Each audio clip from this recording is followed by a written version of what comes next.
नमस्कार मित्रों, स्वागत है आपका ज्ञान गंगा आयुर्वेद क्लासेस में। Myself doctor Anil Kumar Patel, MD, Rachana Sharir, assistant professor, SAS Ayurvedic medical college Harhua Varanasi. आज हम लोग मर्म शारीर के अंतर्गत जो है मर्म शारीर के पार्ट 2 की बात करेंगे। अर्थात पार्ट 2 इसका मतलब इसके बाद पहले हम लोगों ने पार्ट 1 में क्या पढ़ा था, मर्मों का सामान्य परिचय क्या होता है, अर्थात मर्म किसे कहते हैं, मर्म की व्युत्पत्ति क्या होती है, मर्म की परिभाषा की बात की थी। वहाँ पे मर्म की परिभाषा में हम लोगों ने देखा था कि विशेष रूप से प्राण जो है प्रतिष्ठित होते हैं मर्म में, अर्थात जो प्राण के विशेष प्रतिष्ठित, अर्थात उन्होंने हम लोग प्राण को डिफाइन किया कि आचार्य चरक ने प्राण को किसे प्राण कहा है और आचार्य सुश्रुत ने प्राण की संख्या कितनी बताई है और क्या क्या बताई है। उसके साथ साथ हम लोगों ने बात किया वहाँ पर कि प्राण की बात किया तो 10 प्राणायतन की बात किया, चरक के अकॉर्डिंग, चरक के जो सूत्र स्थान में है, शारीरिक स्थान में है, साथ ही साथ अष्टांग हृदय ने प्राण को 10 जीवी धाम बोला है। तो और साथ ही साथ लास्ट में हम लोगों ने बात किया कि प्राण मर्मों के सामान्य लक्षण क्या होते हैं। तो यहाँ पर हम लोग फर्स्ट पार्ट में इतना बात किए हैं। आइए सेकेंड पार्ट शुरुआत करते हैं मर्म शारीर के अंतर्गत। उस टॉपिक का नाम है मर्मों की संख्या और मर्म का वर्गीकरण। तो हम लोग आज दो टॉपिक क्लियर करेंगे, मर्मों की संख्या और मर्म का वर्गीकरण।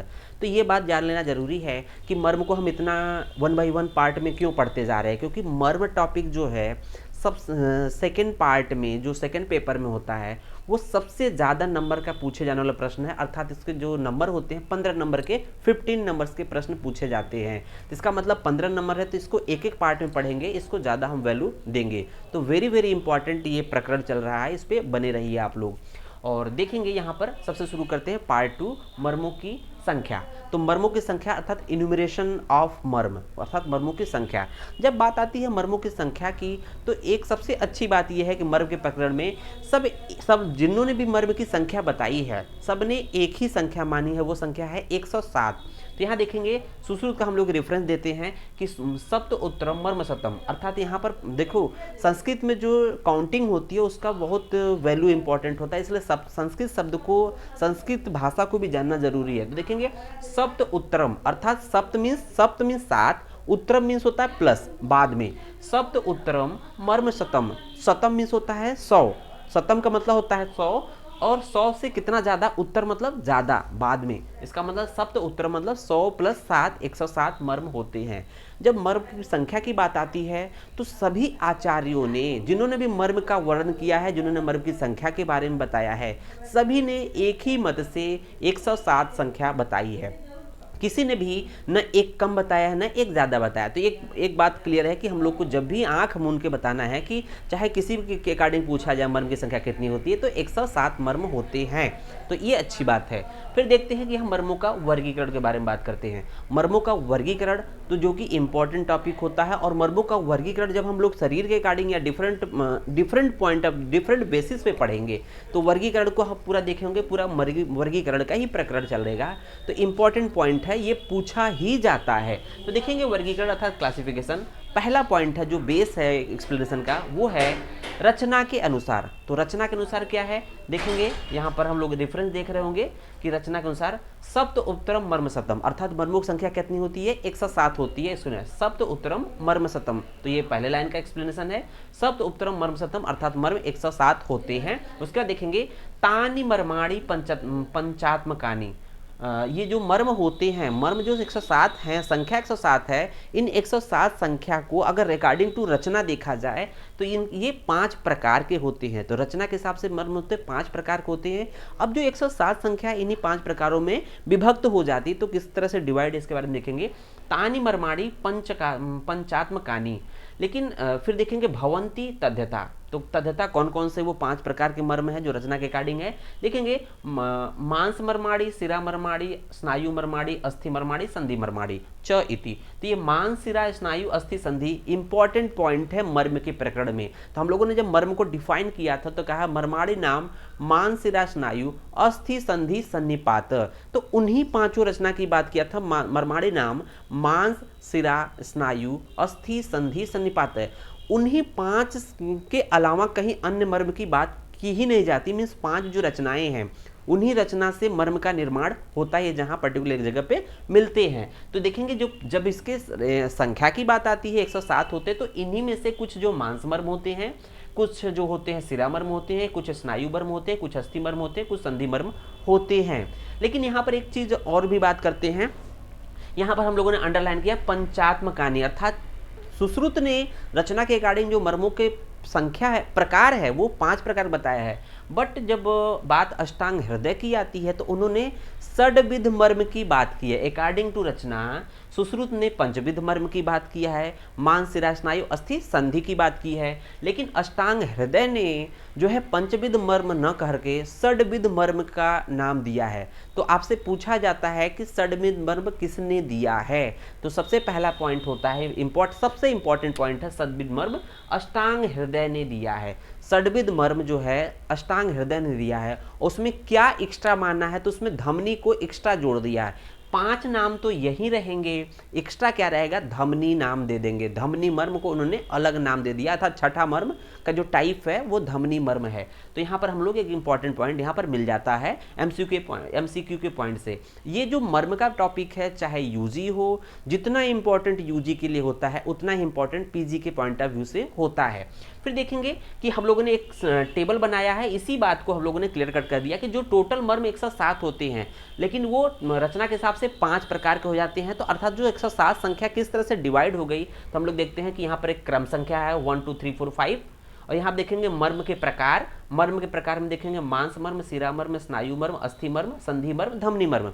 फिर देखेंगे मर्मों की संख्या, तो मर्मों की संख्या की बात करेंगे तो हम लोग यहाँ पर सुश्रुत का तो पढ़ रहे हैं, साथ ही साथ हम लोगों ने अष्टांग हृदय की जब बात करते हैं तो वहाँ पर देखते हैं कि वहाँ उन्होंने षड्विध मर्म की बात किया। तो कहने की हम लोग साथ ही साथ अष्टांग हृदय के मत को भी रख देंगे। आखिरकार जब संख्या, ऐसा नहीं कि उन्होंने षड्विध मर्म कहा है, सुश्रुत ने पंचविध मर्म कहा है, तो सुश्रुत का जो 107 मर्म है, जो अष्टांग हृदय के मर्म हो जाएंगे 6 प्रकार के हो गए, तो संख्या 107 से ज़्यादा होगी, कभी नहीं। जो 107 संख्या है कहीं न कहीं उसी में कुछ हेर फेर करके जो एक छठा मर्म की बात की अष्टांग हृदय ने, जो धमनी मर्म की बात की है, वो कहीं न कहीं इन्हीं में से कुछ न कुछ कम करके छठे वाले में ऐड कर दिया। तो ये हो गई 107, मतलब इनके अकॉर्डिंग भी अष्टांग हृदय के अकॉर्डिंग भी जो मर्म की संख्या है 107 ही आती है, और सुश्रुत तो 107 या अन्य आचार्य 107 बताते ही हैं। यहाँ देखेंगे मर्मों की संख्या सुश्रुत और अष्टांग हृदय। तो पहले हम लोग सुश्रुत देखेंगे, तो एक सीक्वेंस याद करते हैं तो याद ही रहता है मांस शिरा स्नायु अस्थि संधि, ये सीक्वेंस याद होना चाहिए। सीक्वेंस जब तक याद नहीं होगा तब तक संख्या हम लोग को याद नहीं होगा, मर्मों की संख्या। तो मांस मर्म की जो संख्या होती है 11 होती है, शिरा मर्म की संख्या होती है 41 होती है, और स्नायु मर्म की संख्या होती है 27 होती है, अस्थि मर्म की संख्या 8 होती है, संधि मर्म की संख्या 20 होती है। तो 20 हो गई। और यहाँ पर एक देखेंगे धमनी मर्म, तो ये वाग्भट वाले में आ जाएगा, सुश्रुत ने इसको कट कर दिया, नहीं माना है। फिर हम लोग को याद कैसे करेंगे इसको, तो एक सीक्वेंस याद कर लेंगे 11 41 27 8 20, 11 41 27, 11 41 27 8 20। तो यहाँ पर 11 41 27 8 20। तो ध्यान रखेंगे कि यहाँ पर जो अ से अस्थि, अ से 8, अ से अस्थि, अ से 8, तो यहाँ पर अस्थि और संधि का कंफ्यूजन होता है। अस्थि की संख्या 8 है कि संधि की संख्या 8 है, यहाँ पर कंफ्यूजन होता है। शुरू के 3 तो याद रहते हैं, मांस शिरा स्नायु एग्जैक्ट 11 का एक लास्ट वाला 1 है, 41 का लास्ट वाला 1 है, तो 11 41 27, 11 41 27 याद रहता है। लास्ट में कंफ्यूज होता है कि अस्थि और संधि, तो अस्थि की अ से अस्थि, अ से 8, अ से अस्थि, अ से 8, संधि का 20। तो कहते हैं ना कि जो इसको याद करते हैं कि संधि का मतलब था जो दो लोग मिल जाते हैं तो वो जो सिंगल से वो भारीपन रहता है। तो 20 का मतलब हैवी हो जाता है, 20 का मतलब 20 का मतलब होता है कि उस पर डोमिनेट कर जाता है। तो जो लोग संधि कर लेते हैं, मान लीजिए दो लोग मिल गए, इसका मतलब वो 20 हो गए, इसका मतलब भारी हो गए, मजबूत हो गए। तो याद कर रहेगा। तो अ से अस्थि, अ से अस्थि, अ से 8 हो जाएगा। उसी तरह से संधि का मतलब जब दो लोग मिलते हैं, तो दो लोग मिलते हैं, इसका मतलब हम दो लोग मिलने की बात करें 2 और 0, 2 0 भी कह सकते हैं। तो इस तरह से हम लोग याद हो जाता है। तो 11 41 27 8 20, मांस मर्म, शिरा मर्म, स्नायु मर्म, अस्थि मर्म, संधि मर्म और धमनी मर्म की बात हो चुकी है। आइए बात करते हैं अष्टांग हृदय ने जो संख्या 107 बताई है, बट उन्होंने षड्विध मर्म की बात किया है। उन्होंने देखेंगे उन्होंने भी क्या किया, मांस मर्म, शिरा मर्म, स्नायु मर्म, अस्थि मर्म, संधि मर्म, एक संख्या एक्स्ट्रा मान लिया धमनी मर्म। तो हम लोग कहते हैं कि धमनी मर्म किसने माना है, अष्टांग हृदय ने धमनी मर्म माना है। तो धमनी मर्म को माना, इसका मतलब इसकी संख्या होती है 9। ये पूछी जाती है कि अष्टांग हृदय ने धमनी मर्म माना है, बट इसकी संख्या कितनी होती है, तो संख्या होती है 9। अब देखते हैं कि 9 संख्या, इसका मतलब कि इस जो 5 वाला ऑलरेडी ये सब चीज़ें हैं 11, 41, 27, 8, 20 कहीं ना कहीं इसी में से कम किया होगा। तो आइए देखते हैं कि जो सुश्रुत ने 11 माना था मांस मर्म को, अष्टांग हृदय ने 11 जगह 10, तो इसका मतलब 1 कम हो गया, यहाँ पर 1 कम हो गया, देख रहे होंगे 1 कम हो गया। फिर देखेंगे जहाँ सुश्रुत ने सिरा मर्म की संख्या 41 मानी थी और अष्टांग हृदय ने क्या मान लिया 37, तो 37 या 41 में कितना 37 और 41 में कितना डिफरेंस है, 4 का डिफरेंस है, तो यहाँ देखेंगे 4 डिफरेंस हो गया। फिर देखेंगे जहाँ स्नायु मर्म है सुश्रुत ने 27 मान लिया और अष्टांग हृदय ने 23 मान लिया, इसका मतलब 27, 4, 23, तो यहाँ भी 4 का डिफरेंस हो गया। तो देखेंगे यहाँ पर 8 का 8 हो गया, अस्थि का 8 हो गया, संधि का 20 हो गया, तो इसमें कोई छेड़खानी नहीं है, अस्थि और संधि एज इट इज है। तो शुरू के 3 में जहाँ 11 जगह 10, 41 जगह 37 और 27 जगह 23, तो देखेंगे 1 + 4 + 4, इसका मतलब 9 हो गया। तो यही जो शुरू के 3 में से 9 संख्या कम हो गई, उन्होंने धमनी मर्म मान लिया। तो ये बात क्लियर हो गई कि अष्टांग हृदय ने एक्स्ट्रा नहीं माना है कि 107 से ज़्यादा, बट संख्या होगी 107 ही, ये बातें गार्ड बांध लीजिए।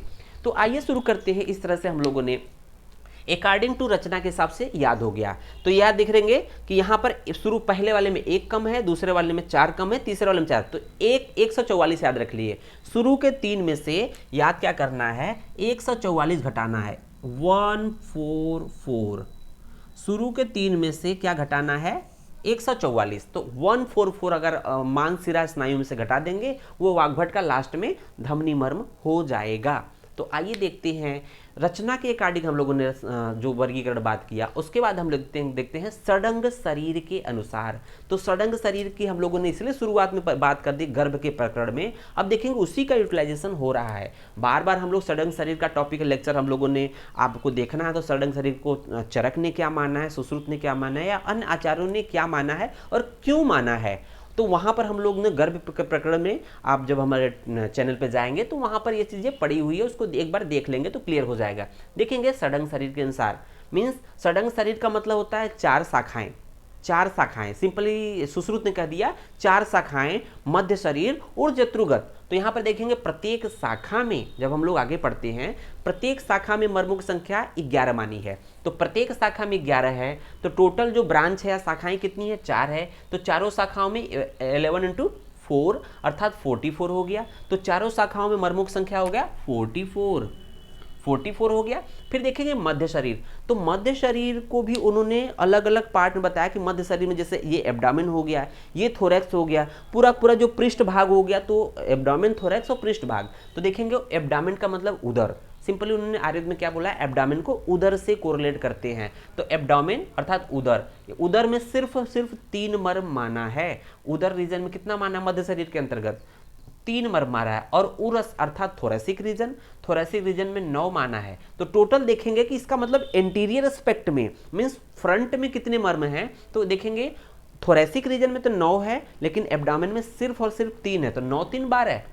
तो फ्रंट में या एंटीरियर एस्पेक्ट में केवल 9 3 12 होते हैं, लेकिन पृष्ठ अर्थात पूरा जो पृष्ठ होता है, पीठ होता है जिसको हम लोग बोलते हैं, वहां पर जो मर्मों की संख्या होती है 14 या 14 होती है। जब इसको ऐड करेंगे 9 3 12, 12 + 14 26, तो ये जो है मध्य शरीर या अंतराधि, मध्य शरीर या अंतराधि सुश्रुत ने कहा है, ये संख्या हो जाएगी 26। तो ये इसी तरह से याद करना है कि उदर में 3, उरस में 9, बाकी बैक में कितना है 14, अर्थात पृष्ठ में 14, दोनों तीनों को काउंट करेंगे, ऐड करेंगे तो 26 हो जाएगा।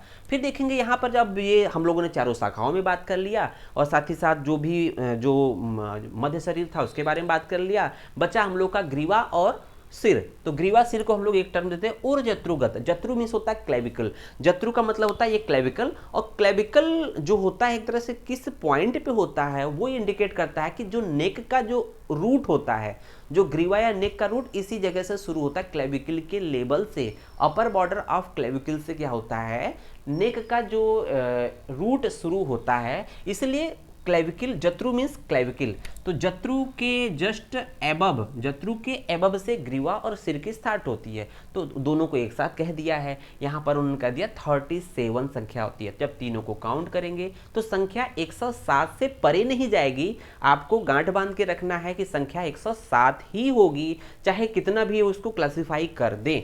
तो ये देखेंगे षडंग शरीर के हिसाब से याद हो जाएगा। तो ये देखेंगे प्रत्येक शाखा में 11, चारों शाखाओं में 11 गुणे 4 44 हो जाएगा। फिर देखते हैं मध्य शरीर में, तो उदर अर्थात एब्डामिन में मात्र 3 है। उदर एब्डामिन रीजन बड़ा है बट संख्या 3 है। नाम बड़े दर्शन छोटे की स्थिति आ गई, इसका मतलब उदर में 3। उरस अर्थात थोरेसिक रीजन में 9 हो जाएगा, और बैक अर्थात पृष्ठ रीजन जिसको पीठ भी बोलते हैं उसमें संख्या 14 हो जाती है। तो इस तरह से 26 हो जाएगा टोटल मध्य शरीर में। और ऊर्ध्व जत्रुगत तथा ग्रीवा और सिर में क्या हो जाएगा, 37 हो जाएगा। तीनों काउंट करेंगे 107 आ जाती है। अब हम लोगों ने दो तरह से वर्गीकरण की बात कर लिया है। तो आइए देखते हैं कि परिणाम के अनुसार प्रकार एवं संख्या। तो परिणाम का मतलब होता है कि मर्म से रिस्पेक्ट में परिणाम का मतलब होता है कि पर्टिकुलर, जैसे कहते हैं कि हर एक मर्म पे अगर आघात हो, चोट लगे, तो उनका क्या रिजल्ट होगा, उनमें किस तरह की वेदना उत्पन्न होगी, क्या लक्षण उत्पन्न होंगे, उन लक्षणों के आधार पर उनको क्लासिफाई किया गया है, उनको वर्गीकृत किया गया है। मर्मों पर जब आघात होते हैं तो हर एक मर्म का, इसलिए सुश्रुत ने मर्म का वर्णन किया है, प्रत्येक मर्म निर्देशी शारीर। तो उन्होंने ये कहना है कि मर्म निर्देशी शारीर, उन्होंने कहा प्रत्येक मर्म निर्देशी शारीर, अर्थात कि जब अलग अलग मर्मों पे आघात होता तो अलग अलग लक्षण उत्पन्न होते हैं। तो उनमें भी देखेंगे कि उसमें भी 5 प्रकार के लक्षण उत्पन्न होते हैं, 5 ग्रुप में कैटेगराइज किए जाते हैं। तो परिणाम के हिसाब से प्रकार जो होते हैं 5 प्रकार के होते हैं। अल्टीमेट्स उनकी एक हर एक की संख्या कितनी होती है उनके सामने दिया हुआ है। तो परिणाम का मतलब होता है आघात या चोट लगने पर जो लक्षण उत्पन्न होते हैं उसके बेसिस पे 5 प्रकार में बांटे गए हैं, और उनकी संख्या 1 बाई 1 देखेंगे मर्मों के प्रकार और संख्या। तो जिस प्रकार की बात कर रहे हैं उसकी संख्या के बारे में आगे देखेंगे। तो देखेंगे सद्य प्राणहर मर्म। सद्य प्राणहर मर्म मतलब शीघ्र ही, सद्य मतलब शीघ्र, सद्य का मतलब होता है शीघ्र, यथाशीघ्र मतलब जितना जल्दी हो सके तुरंत। तो सद्य प्राणहर मर्म, प्राणहर प्राणों को हरने वाला अर्थात तुरंत मृत्यु को हो जाएगा। ये मर्म होते हैं संख्या में 19। तो 20 से कम 19, 1 कम 20, सिर्फ को हम लोग कहते हैं 19। फिर देखेंगे कालांतर प्राणहर मर्म। इसका मतलब प्राणहर है, लेकिन क्या है, प्राणहर ये दोनों है बट ये सद्य था पहला वाला। तो इसका मतलब कुछ ऐसे मर्म होंगे जिसपे चोट लगने पर तुरंत मृत्यु होती है, तो उसको सद्य प्राणहर मर्म कैटेगरी रख दी है। फिर दूसरे वैरायटी की बात करें, कैटेगरी की बात करें, तो ये कुछ ऐसे मर्म होते हैं जिन पे आघात लगने पर थोड़े से देर में मृत्यु होती है लेकिन थोड़ी सी डिले होकर, तो उसको हम लोग कहते हैं कालांतर। मीन्स काल प्लस अंतर, कुछ समय के पश्चात प्राणों को हरता है, मृत्यु होती है। उसकी संख्या होती है 3। तो यहाँ देखेंगे उनकी संख्या है 3 + 3 अर्थात 33 हो गया। फिर देखेंगे वैकल्यकर मर्म। वैकल्यकर मर्म की संख्या सबसे ज्यादा होती है 44। तो सबसे ज्यादा वैकल्यकर मर्म की संख्या होती है 44। तो पूछा जा सकता है कि परिणाम के अनुसार सबसे ज्यादा मर्मों की संख्या किसकी होती है, तो वैकल्यकर मर्म की संख्या 44 होती है। तो यहाँ देखेंगे 33, यहाँ 44। फिर देखेंगे विषल्यग्न मर्म। तो विषल्यग्न मर्म की संख्या सिर्फ 3 होती है। फिर देखेंगे रुजाकर मर्म। तो रुजाकर मर्म हम हर एक का मीनिंग देखेंगे कि इसको इस नाम दिया गया है। रुजाकर मर्म की संख्या 8 होती है, तब इसको ऐड करेंगे तो 107 आएगा। तो उसको याद कैसे करेंगे, तो सद्य प्राणहरम के बाद कालांतर प्राणहरम, कालांतर के बाद वैकल्यकर के बाद विषल्यग्न, और विषल्यग्न मर्म और रुजाकर मर्म। तो विषल्यग्न या जो भी चीज़ हम लोग डिटेल में भी आगे बात करेंगे। तो इनकी संख्या जो होती है 19, 33, 44। याद कैसे करेंगे, 19, 33, 44। तो 19, 33, 44 अगर अच्छा होता कि यहाँ 2, 2, 3, 3, 4, 4 अगर ऐसा होता, तो देखेंगे पहला अगर होता 2, 2, 3, 3, 4, 4, बट ऐसा है नहीं। तो यहाँ पर 2, 2 ना होकर 1, 9 है। ध्यान रखिएगा कि वहाँ पर पहला 19 है, उसके बाद 3, 3, 4, 4 है। तो इसका मतलब सद्य प्राणों की संख्या 19 होती है।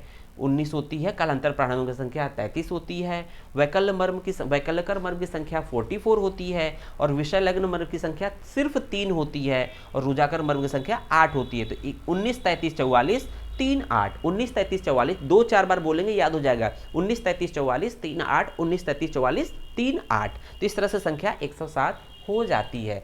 अब यहाँ पर बात यह आती है कि जो मर्मों के परिणाम के अनुसार मर्म हैं, तो उनके जो परिणाम के हिसाब से जो 5 प्रकार के कैटेगराइज किए गए हैं, 5 भागों में बांटा गया है, उनको किस बेसिस पे उनको हम लोगों ने क्या क्या लक्षण होते हैं, क्या बेसिक चीज़ें हैं, जब तक इनका मीनिंग नहीं जानेंगे तब तक इनके अंतर्गत आने वाले मर्म जो कि जब बात करेंगे तो वो चीज़ें बातें क्लियर नहीं होगी। तो आइए देखते हैं कि एक एक करके सध्या प्राणमर्म किसे कहते हैं, कालांतर किसे कहते हैं, वैकल्यकर का क्या मीनिंग है, विषय लग्न का क्या मीनिंग है और रुजाकर का क्या मीनिंग है।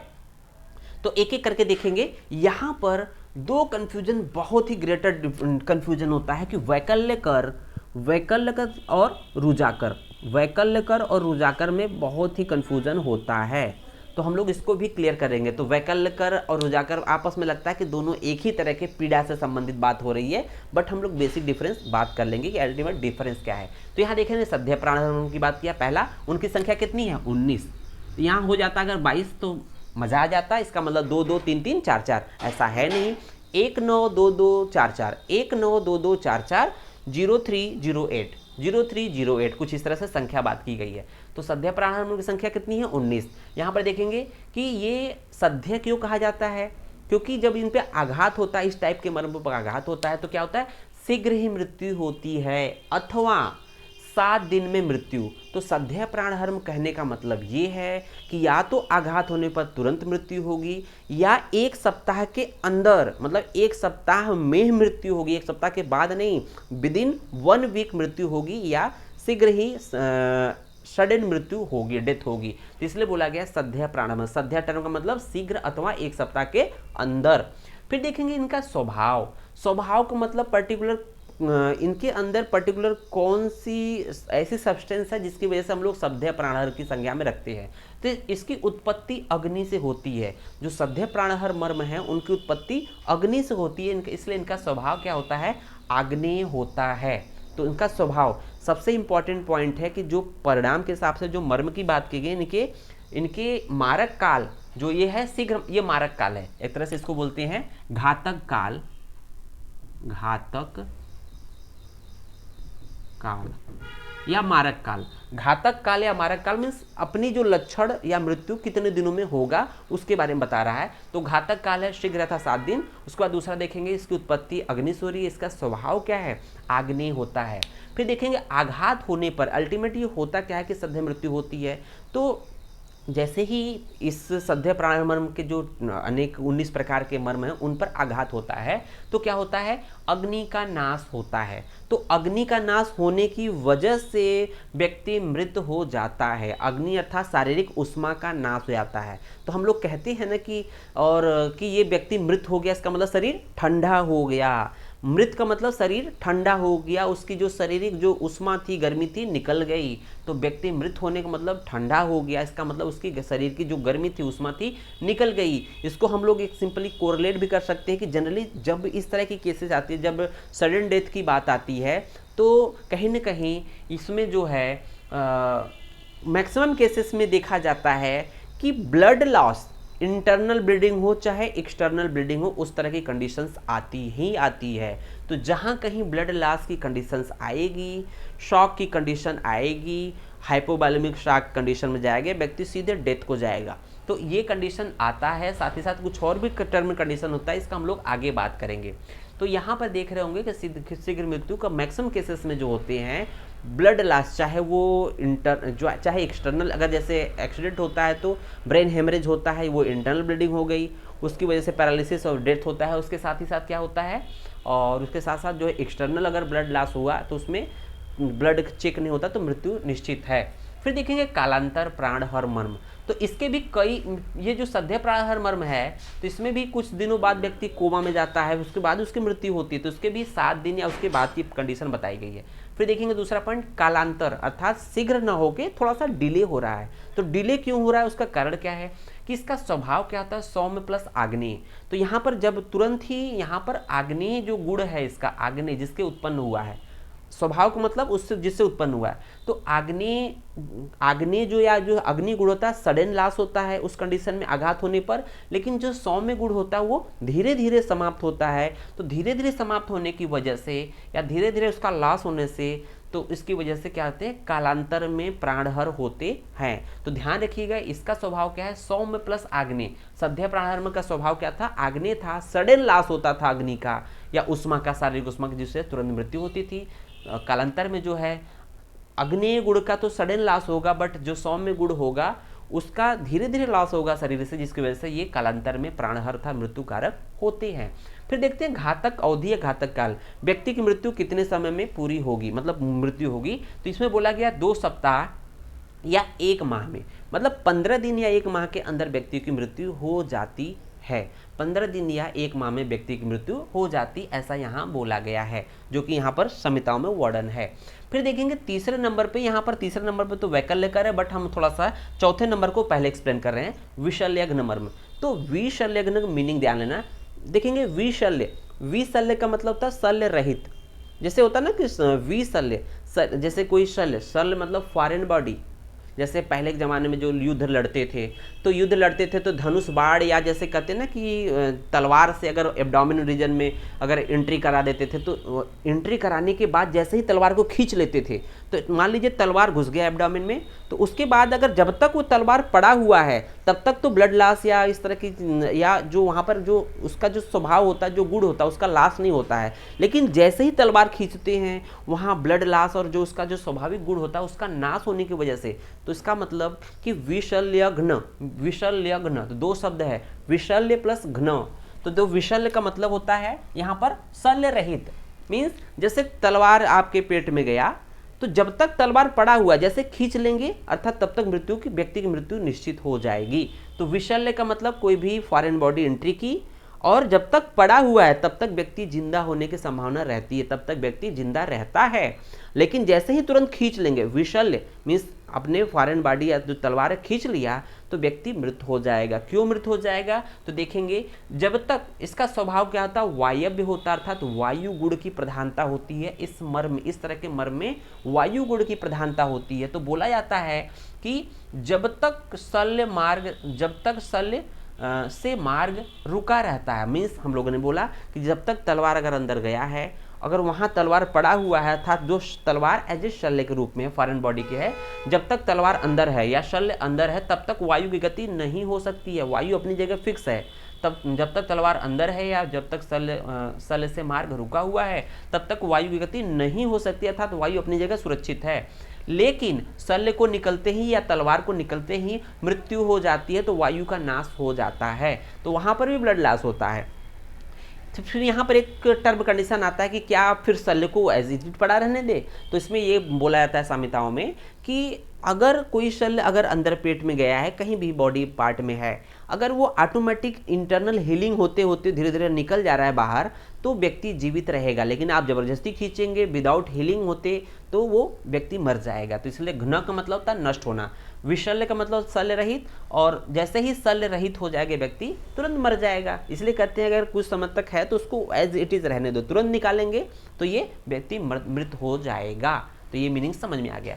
अब आते हैं जो मेन हम लोग कन्फ्यूजन था, वैकल्यकर और रुजाकर। तो वैकल्यकर और रुजाकर दोनों शब्द कहीं ना कहीं ऐसा लगता है कि दोनों एक ही है, तो एक ही है ऐसा लगता है बट एक नहीं है। आइए बेसिक डिफरेंस देखते हैं कि वैकल्यकर और रुजाकर में क्या डिफरेंस है। तो वैकल्यकर सबसे इंपॉर्टेंट है क्योंकि पूछा जाता है कि वैकल्यता का मतलब आप क्या समझते हैं, वैकल्यकर में क्या मेन लक्षण आते हैं। अगर जो वैकल्यकर मर्म होते हैं उन पे आघात होता है तो अल्टीमेट रिजल्ट आएगा, परिणाम आएगा। तो देखेंगे वैकल्यकर का जो मतलब होता है विकलता, वैकल्य जो शब्द बना है विकलता से, विकलता का मतलब होता है डिसएबिलिटी, विकलता का मतलब होता है डिसएबिलिटी। जैसे हम लोग कहते हैं ना कि किसी को पोलियो हो गया या पैरालाइज्ड हो गया, तो पैरालाइज का मतलब उसकी जो गेट होगी या जो फिजिकल जो नॉर्मल अपीयरेंस होगा चेंज हो जाएगा। या सिंपली कहते हैं किसी की अगर एक्सीडेंट हुआ, ब्रेक हो गई, बोन ब्रेक हो गई, या अस्थि मतलब एक तरह से अस्थि भंग हो गई, तो उस कंडीशन में जब जुड़ेगी अस्थि तो वहाँ पर ये एग्जैक्ट नॉर्मल की तरह नहीं रहेगा, कुछ ना कोई चेंजेस आ ही जाएगा। जैसे पैर, अगर पैर की हड्डी टूट जाती है, अस्थि टूट जाती है, तो व्यक्ति के जो गेट होता है चलने में थोड़ा थोड़ा अंतर आ ही जाता है, उसका गेट चेंज हो जाता है। मीन्स इस तरह के मर्म में जब आघात होता है तो शारीरिक जो बनावट ही कुछ न कुछ चेंज होते हैं, तो इसको बोलते हैं डिसेबिलिटी। और ये डिसेबिलिटी क्या होती है? परमानेंट होती है, आघात के बाद वो व्यक्ति में परमानेंट होती है। तो इसलिए बोलते हैं कि वैकल्यकर का मतलब पेन दर्द तो अलग चीज है, इसका मेन होता है परमानेंट डिसेबिलिटी आती है। तो विकलता का मतलब परमानेंट डिसेबिलिटी, स्थायी विकलता का मतलब परमानेंट डिसेबिलिटी आती है, अर्थात शारीरिक जो बनावट होती है कोई ना कोई चेंज हो जाता है। अगर हाथ किसी का कहते हैं किसी का बहुत अच्छे से नहीं जुड़ता है तो कहीं ना कहीं टेढ़ा मेढ़ा हो जाता है। पैर पे आदमी जब पैर का एक्सीडेंट होता है, ब्रेक होता है, बोन ब्रेक होती है, तो उस कंडीशन में भी फ्रैक्चर जब होता है तो उसको जोड़ते जरूर हैं, बट कुछ ना कुछ चेंजेस आ ही जाता है उसके गेट में, या उसको जब ओपन करके देखेंगे उस पार्ट को तो कोई ना कोई चेंजेस आ जाता है। तो विकलता का मतलब समझ में आ गया होगा कि परमानेंट डिसेबिलिटी। तो यहाँ देखेंगे इसका स्वभाव क्या होता है, याद रखना है, सौम्य होता है इसका स्वभाव, सौम्य।